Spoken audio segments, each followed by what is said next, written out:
কোরআন একটা ভাওতাবাজি জামাত ইসলামের। ম্যাডামের সাথে সম্পর্ক ছিল, আমাদেরকে কোন অঙ্গ সংগঠন করতে দেয় নাই, কোন সহায়তা দিছে এই জামাত ইসলামের ভয়কে আমাদের দল থেকে কোন সহায়তা দিছে, র্যাব দিয়ে শেষ করে দিছে। যুবদল করতে দেয় নাই, ছাত্রদল করতে দেয় নাই। কিনে বাংলা কোর্টে রাত্র 12টার সময় ম্যাডাম আসছে, দরজা আমি টানি, খুলে না।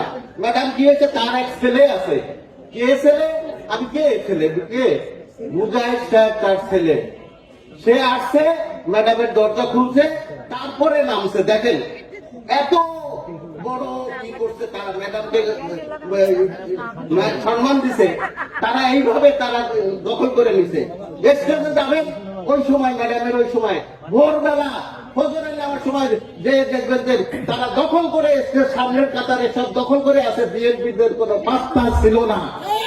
আর তারা এখন কয় মহিলাদের নেতৃত্ব কি না যায়, না যায়।